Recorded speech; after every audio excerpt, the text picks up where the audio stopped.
वक्त की सबसे बड़ी खबर से हम आपको रूबरू करवा दें। राजधानी जयपुर से बड़ी खबर, बीजेपी की पहली लिस्ट ने कई नेताओं की धड़कनों को बढ़ा दिया है। कई जगह से विरोध के सुर है और इसी बीच ये पहली आपको बता दें कि लिस्ट जब से आई है उसके बाद से पहली लिस्ट में ज्यादातर नए चेहरों को मौका दिया है पार्टी ने।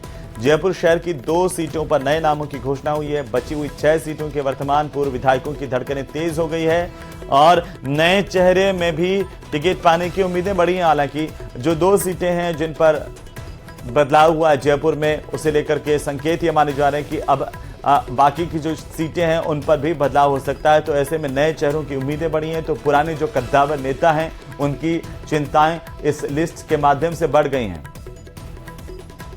और इसी बीच एक और बड़ी खबर है राजधानी जयपुर से ही कि बीजेपी के खेमे में विरोध के स्वर शांत करने में भाजपा जुटी हुई है। अपने पार्टी के भीतर कैसे विरोध को शांत किया जाए, इसे लेकर कमेटी का गठन किया गया है। बड़े नेता विरोध करने वाले नेताओं से समझाइश कर रहे हैं। जिला स्तर पर भी विरोध को शांत करने की कवायद शुरू कर दी है पार्टी ने। पहली लिस्ट आने के बाद बीजेपी में प्रत्याशियों का विरोध देखने को मिला था। जो दावेदार थे उनकी तरफ से कई जगह पर यह कहा गया कि बाहरी को टिकट दिया गया, इस लिहाज से बीजेपी के कार्यकर्ताओं ने विरोध किया।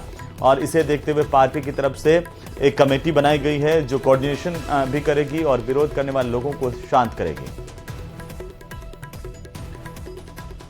तो चलिए आगे बढ़ेंगे और इसी बीच जोधपुर से सबसे बड़ी खबर आ रही है, जहां पर भारतीय जनता पार्टी के राष्ट्रीय अध्यक्ष जेपी नड्डा और अमित मालविया के खिलाफ परिवाद मामले को लेकर बड़ी जानकारी है। और इस परिवाद पर आज हाईकोर्ट में सुनवाई होगी। मामले को लेकर के आज हाईकोर्ट परिवाद पर अपना फैसला सुना सकता है। दिनेश कुमार जोशी ने यह परिवाद पेश किया था, जिसमें आईपीसी की धारा 419, 499 और 500 यानी कि मानहानि की धाराएं हैं। और इसके तहत परिवाद में आरोप पत्र दिया गया था और इस याचिका में आरोप लगाए गए थे। राहुल गांधी को रावण बताने पर ऐतराज दर्ज किया गया और ये परिवाद दर्ज किया गया था। इस पूरे मामले को लेकर के आज इस परिवाद पर, इस याचिका पर सुनवाई होनी है। और अब कोटा से खबर है, जहां पर कोटा में बने 1400 करोड़ के चंबल रिवर फ्रंट को एनजीटी की ओर से नोटिस जारी किया गया है। और आपको बता दें कि घड़ियाल सेंचुरी में रिवर फ्रंट बनाने को लेकर के नेशनल ग्रीन ट्रिब्यूनल ने रिवर फ्रंट पर यूआईटी यानी कि नगर विकास न्यास कोटा को नोटिस जारी कर 4 सप्ताह में जवाब मांगा है। वहीं जांच के लिए एनजीटी ने 4 सदस्यीय एक टीम का गठन किया है जो जांच करेगी। दरअसल एनजीटी का यह आरोप है कि चंबल रिवर फ्रंट घड़ियाल सेंचुरी में आता है और ऐसे में रिवर फ्रंट का निर्माण नियमों को ताक पर रखकर किया गया है। इसे लेकर अब यूआईटी से जवाब मांगा गया है। तो वहीं पूर्व विधायक प्रहलाद गुंजल ने भी इसे लेकर के एक प्रेस कॉन्फ्रेंस की थी और आरोप लगाए थे सरकार पर।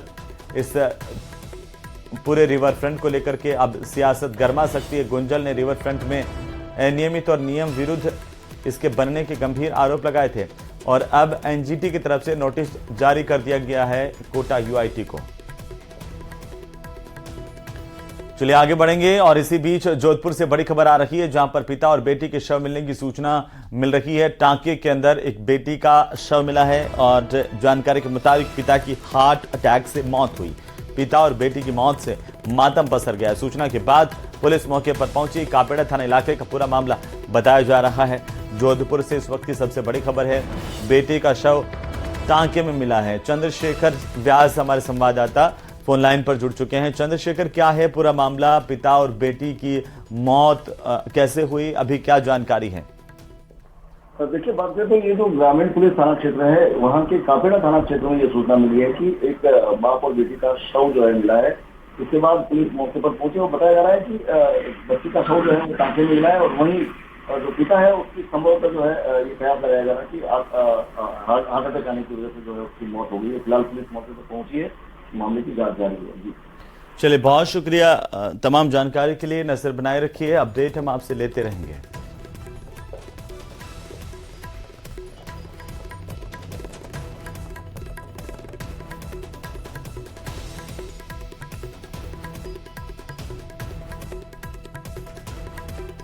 तो चलिए आगे बढ़ेंगे और अब बात कर लेते हैं कांग्रेस के खेमे की, जहां पर बैठकों का दौर, मंथन का दौर दिल्ली में चला। और दिल्ली में कांग्रेस की बैठक से बाहर निकलने के बाद कांग्रेस पार्टी के प्रदेशाध्यक्ष गोविंद सिंह डोटासरा ने बड़ा बयान दिया। कहा, सीईसी की बैठक के तुरंत बाद लिस्ट जारी करेंगे।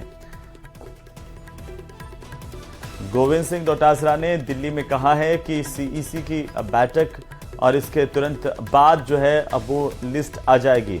उससे पहले पीईसी की बैठक होगी कांग्रेस पार्टी की। वॉर रूम में हुई है। आखिरकार बैठक का क्या उद्देश्य था और क्या कुछ कहा था? कर दिए है और 82 लोग उनके बगावत में उतर गए हैं। ये तो है भाजपा की लिस्ट का हाल। हमने हमारे स्क्रीनिंग कमेटी के चेयरमैन साहब और दोनों मेंबरों के साथ में जो कैंडिडेट सिलेक्शन है उसके बारे में 1-to-1 हमने चर्चा की है और अब हम प्रदेश इलेक्शन कमेटी की जल्दी बैठक करेंगे, फिर उनको हम लोग हमारा पैनल सौंपेंगे पीसी।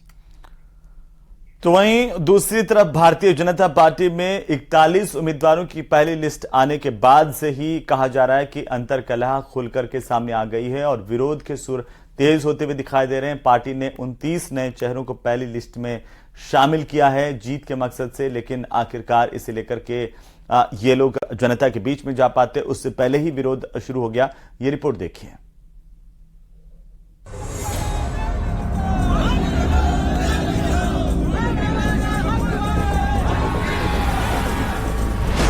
टिकट के लिए बीजेपी में कोहरा। बाहरी प्रत्याशी को नहीं चाहते हम। हमारे जो यहाँ के प्रत्याशी है जिनका सर्वे करवाया, जो 5 साल हमारी सेवा की, उन्हीं को हम चाहते हैं। बाहरी प्रत्याशियों को टिकट देने से नाराज समर्थक। हमारे स्थानीय प्रत्याशी चाहते हैं जो हमारे 5 साल से वहाँ उमियारा का काम कर रहा है, पूर्व में विधायक रहा है, एक आदमी से वो बात करता है। चुनाव हो और पार्टियों में कलह न मचे, ऐसा कैसे संभव है? एकजुटता का दावा करने वाली भारतीय जनता पार्टी भी इसी दौर से गुजर रही है। सोमवार को 41 उम्मीदवारों की पहली लिस्ट जारी की गई, जिसमें 29 नए चेहरे को मौका दिया गया।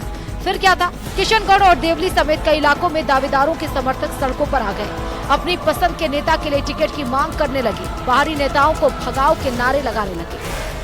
बाहरी प्रत्याशी को नहीं चाहते हम। हमारे जो यहाँ के प्रत्याशी है जिनका सर्वे करवाया, जो 5 साल हमारी सेवा की, उन्हीं को हम चाहते हैं। जो पहले हमारे जो प्रत्याशी थे 2-5 प्रत्याशी हमारे यहाँ कोशिश कर रहे हैं, 5 साल से लोगों की सेवा कर रहे हैं, उनको ही टिकट मिलना चाहिए। बाहरी प्रत्याशी को टिकट नहीं मिलना चाहिए। हमारे स्थानीय प्रत्याशी चाहते हैं जो हमारे 5 साल से वहाँ उमियारा का काम कर रहा है, पूर्व में विधायक रहा है, एक आदमी से वो बात करता है। ये पता नहीं कहाँ से आ गया, जनता की सुनता है, जनता की सेवा करता है और ये बाहर से आके ये पैराशूट उतार दिए। हम इसको नहीं। पहली लिस्ट में नाम ना होने से खफा दावेदारों के समर्थक बीजेपी कार्यालय तक पहुंच गए, जिसके बाद बीजेपी में डैमेज कंट्रोल का सिलसिला शुरू हुआ। जिसके बाद प्रदेश स्तर पर केंद्रीय मंत्री कैलाश चौधरी की अध्यक्षता में कमेटी बनाई गई, जिसमें 8 से 10 नेताओं को शामिल किया। ये कमेटी हर रोज ऐसे मामलों की समीक्षा करेगी। डैमेज कंट्रोल की हमारी एक टीम बनी है, उसमें हमारे एक एमओएस है कैलाश चौधरी जी, उनकी अध्यक्षता में, और पार्टी के सीनियर लोग सब। जैसे मैं भी आज सुबह जब उठा था तो मुझे भी कुछ नाम दिए गए थे, तो मैं भी 8-10 लोगों से बात करके आया हूँ। हमारा 10 बजे रोज हम समीक्षा करते हैं, सुबह भी हम 9:30 बजे समीक्षा करते हैं। तो उसके तहत जो भी हमें डैमेज कंट्रोल करना है निश्चित रूप से हम करेंगे। सभी भारतीय जनता पार्टी के कार्यकर्ता हैं, जब तक वो टिकट मांग रहे थे तब तक वो आपस में प्रतिस्पर्धा कर रहे थे। अब जिसको एक को टिकट मिल रही, सब मिल करके जिसको टिकट मिली है उसको जिताने का काम करेंगे। राजनीति में समर्थन और विरोध आमतौर पर साथ साथ चलता है। बीजेपी के प्रत्याशियों की पहली लिस्ट जारी होने के बाद भी ऐसा ही दिख रहा है। नाराज समर्थक पार्टी के खिलाफ बगावत का ऐलान कर रहे हैं। अब देखना ये है कि जिला स्तर पर विरोध थामने के लिए बनाई गई कमेटी कार्यकर्ताओं को एकजुट करने में कामयाब होती है या फिर नहीं। न्यूज़ 18 राजस्थान के लिए सौरभ गृहस्थी की रिपोर्ट। तो वहीं विधानसभा चुनाव से पहले जिला निर्वाचन अधिकारी के साथ पुलिस अधीक्षक ने जिले से लगने वाली मध्य प्रदेश की सीमा पर बने चेक पोस्ट का निरीक्षण किया है, जायजा लिया और इसके साथ ही व्यवस्थाओं को देखा है। जिला कलेक्टर ने आबापुरा, बाजना और पाटन सीमावर्ती चेक पोस्ट पर की जा रही प्रक्रिया के बारे में भी जानकारी ली और इस दौरान नियुक्त कार्मिकों को आवश्यक दिशा निर्देश भी दिए।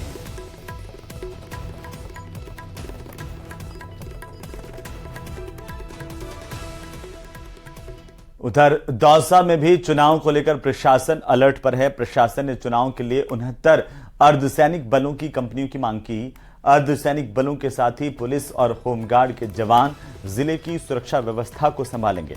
गौरतलब है कि 2018 के विधानसभा चुनाव में राजस्थान में सबसे अधिक दौसा को 57 अर्धसैनिक बलों की कंपनियां मिली थी और इस बार भी दौसा प्रशासन ने 12 से अधिक कंपनियों की डिमांड करते हुए कुल 69 पैरामिलिट्री की कंपनियां भी मांगी हैं। इसके साथ ही उपद्रवियों की पहचान करने के लिए बूथों की छतों पर भी हथियारबंद सुरक्षाकर्मी इस बार तैनात किए जाएंगे। जो दौसा जिला रहा है वो हमेशा से ही संवेदनशील रहा है। उस संवेदनशीलता को देखते हुए पिछली बार जब चुनाव हुए थे विधानसभा चुनाव, तब हमें करीब 57 कंपनीज मिली थी। इस साल भी हमने करीब 60 की डिमांड जो है 69 की डिमांड जो है वो भेजी हुई है। तो चलिए आगे बढ़ेंगे और इसी बीच कोटा से बड़ी खबर, जहां पर निर्माणाधीन बिल्डिंग से नीचे गिरने से एक मजदूर की मौत हुई है। मृतक रूपनारायण बिहार के बराई का निवासी था। पार्वतीपुरम इलाके में पैर फिसलने से यह हादसा हुआ। मजदूर गिरा। 3 मंजिला निर्माणाधीन बिल्डिंग से मजदूर के गिरने की खबर है। कुन्हाड़ी थाना पुलिस मामले को लेकर तफ्तीश कर रही है। बड़ी जानकारी है इस वक्त की। कोटा से बड़ी खबर है, पार्वतीपुरम के इलाके में एक मजदूर गिरने की जानकारी सामने आ रही है। मजदूर की गिरने से मौत हुई है।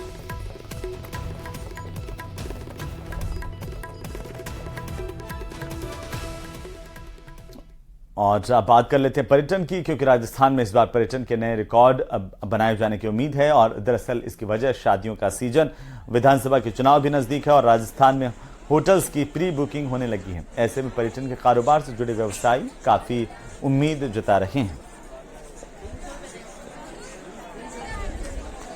शादियों का सीजन जो देवजुली एकादशी से शुरू होगी और चुनाव भी उसी दिन है, तो उस दिन चुनाव के परसेंटेज में थोड़ा फर्क जरूर पड़ सकता है, पर पर्यटन पर फर्क नहीं पड़ना चाहिए, क्योंकि लोग शादियों के लिए आते हैं तो होटल के कमरे बुक करते हैं, गाड़ियां बुक करते हैं, मोन्यूमेंट्स भी घूमते हैं। तो टूरिज्म के लिहाज से अगर देखा जाए तो त्यौहार, शादियाँ, ये सब चीज़ें बहुत ज़रूरी हैं। इसी वजह से टूरिज्म आता है और आजकल लोग जो हैं वो ज़्यादा धार्मिक भी होते जा रहे हैं, तो उस वजह से धार्मिक स्थलों का भ्रमण भी बहुत कर रहे हैं और राजस्थान धार्मिक स्थलों से भरा है, मोन्यूमेंट्स में भरा है, किले, महल, मंदिर खूब हैं। तो टूरिज्म के लिए तो बहुत अच्छा साइन है ये, और डोमेस्टिक टूरिज्म भी बहुत अच्छा चल रहा है। मैं राजस्थान सरकार और परिवहन विभाग से एक मांग करता हूं कि टूरिस्ट सीजन चालू होने वाला है, चुनाव भी आ रहे हैं और शादियां भी हैं। इसके अंदर ज्यादातर सभी गाड़ियों की 50% बुकिंगें हो चुकी है। आज जयपुर शहर के अंदर 50,000 के लगभग टैक्सियां गाड़ियां हैं, जिनकी लगभग 50% बुकिंग सीजन को लेकर के, टूरिस्ट सीजन में हमारा टूरिस्ट का काम है, एडवांस बुकिंगें हो जाती है। ऐसे में ही आपने चुनाव रख दिया, शादियों की बुकिंग, जिसमें हर व्यक्ति 2 पैसा ज्यादा कमाने की सोचता है, क्योंकि कोरोना काल जैसी महामारी के अंदर राज्य सरकार के द्वारा हमारे को किसी तरह की कोई राहत नहीं मिली। तो वहीं राजस्थान में विधानसभा चुनाव की तारीखों का ऐलान हो चुका है और ऐसे में जनता के बीच पहुंच रहे नेता ताकि समर्थन को वोट में तब्दील किया जा सके। और बीजेपी के प्रदेश प्रभारी अरुण सिंह ने जोधपुर में कार्यकर्ताओं की समन्वय समिति की बैठक के दौरान बीजेपी की जीत का दावा किया है। बीजेपी प्रदेश प्रभारी अरुण सिंह का जोधपुर दौरा, कार्यकर्ताओं और पदाधिकारियों के साथ बैठक, चुनाव में जीत की रणनीति पर चर्चा।